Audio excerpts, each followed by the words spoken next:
प्यार अगर सच्चा हो तो समय, हालात, दुनिया कुछ भी उसे जुदा नहीं कर सकता। वो मिलन भले देर से हो, लेकिन होता जरूर है। और जब वो प्रेम ईश्वर का हो, तब वो सिर्फ एक कहानी नहीं, बल्कि एक आदर्श बन जाता है। यही प्रेम है शिव और पार्वती का, जो सिर्फ एक कथा नहीं, एक आस्था है, एक विश्वास है, एक तपस्या है। कहा जाता है जब सृष्टि का आरंभ हुआ, तब त्रिदेवों की रचना के साथ साथ एक शक्ति भी उत्पन्न हुई, आदिशक्ति। लेकिन क्या आपने कभी सोचा है कि उस शक्ति ने शिव को ही क्यों चुना? जब स्वयं महादेव विरक्ति और वैराग्य के प्रतीक थे, तब प्रेम जैसी भावना उनके जीवन में कैसे आई? क्या ये सिर्फ एक संयोग था या कोई गहरा आध्यात्मिक रहस्य?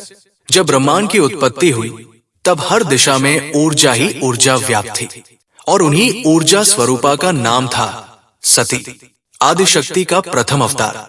सती के रूप में शक्ति ने शिव को अपना पति मान लिया, लेकिन शिव उस समय समाधि में लीन थे, एक ऐसे योगी जो संसारिक मोहमाया से परे थे। फिर भी शक्ति ने हार नहीं मानी। उन्होंने शिव को पाने के लिए वर्षों तक तप किया, और अंततः जब सती की तपस्या से प्रसन्न होकर शिव ने उन्हें स्वीकार किया, तो ब्रह्मा, विष्णु और समस्त देवताओं ने भी इस मिलन को ब्रह्मांड का सबसे पावन क्षण माना। देवताओं के बीच ये मिलन उत्सव बना, लेकिन सती के पिता दक्ष को ये रिश्ता कभी स्वीकार नहीं हुआ। दक्ष के अहंकार ने सती का अपमान किया, और सती ने उसी सभा में अपने प्राण त्याग दिए। उस क्षण शिव का क्रोध ज्वालामुखी बनकर फूट पड़ा। उन्होंने तांडव किया, जिससे समस्त सृष्टि कांप उठी। सती के बिना शिव फिर से वैरागी बन गए, समाधि में लीन, मौन, स्थिर, जैसे जीवन से कोई नाता ही नहीं रहा। कई युगों के बाद सती ने पार्वती के रूप में जन्म लिया, राजा हिमवान और रानी मैना की पुत्री के रूप में। पार्वती बचपन से ही शिव की भक्ति में लीन थी। उन्होंने शिव को ही अपना पति मान लिया और इस विश्वास को जीने लगी। उनकी भक्ति में प्रेम भी था, समर्पण भी था और साहस भी। पार्वती जानती थी कि शिव तक पहुंचना आसान नहीं है, लेकिन वो हार मानने वालों में नहीं थी। पार्वती ने वही मार्ग चुना जो पहले सती ने चुना था, तपस्या का। उन्होंने घोर तप किया, कई वर्षों तक बिना भोजन, बिना जल, बिना विश्राम। उनके शरीर से मांस गल गया, लेकिन उनकी श्रद्धा डिगी नहीं। इधर शिव उनके प्रेम की परीक्षा ले रहे थे। कई रूपों में आकर उन्हें विचलित करने की कोशिश की, लेकिन पार्वती की भक्ति अड़ोल रही, और अंततः शिव को उन्हें स्वीकार करना पड़ा। ये सिर्फ एक विवाह नहीं था, ये ब्रह्मांड के दो सबसे शक्तिशाली तत्वों शिव और शक्ति का मिलन था।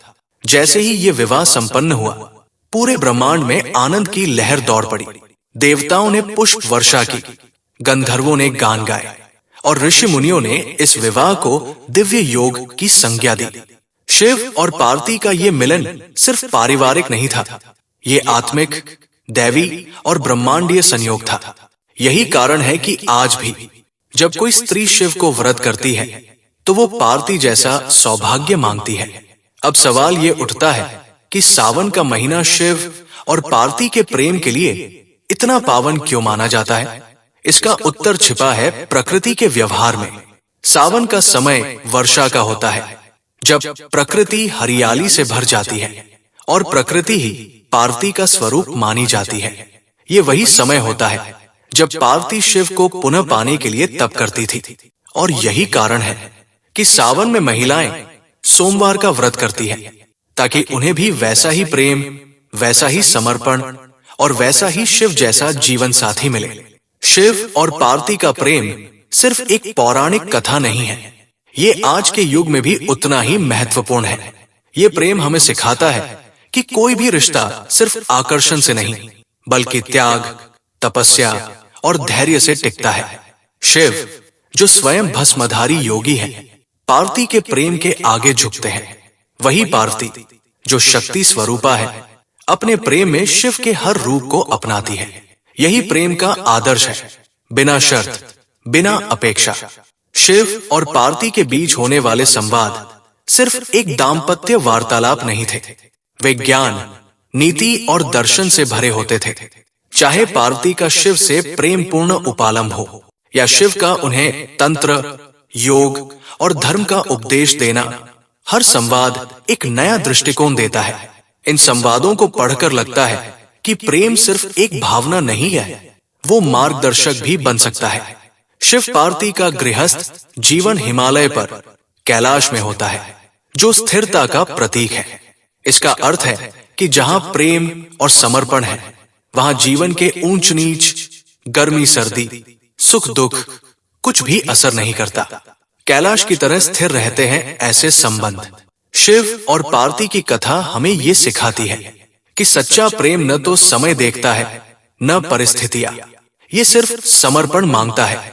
आज भी अगर कोई शिवलिंग पर जल अर्पित करते हुए पार्वती जैसी श्रद्धा रखे, तो शिव अवश्य प्रसन्न होते हैं। उनका आशीर्वाद न सिर्फ सुख देता है, बल्कि जीवन को भी दिव्यता से भर देता है।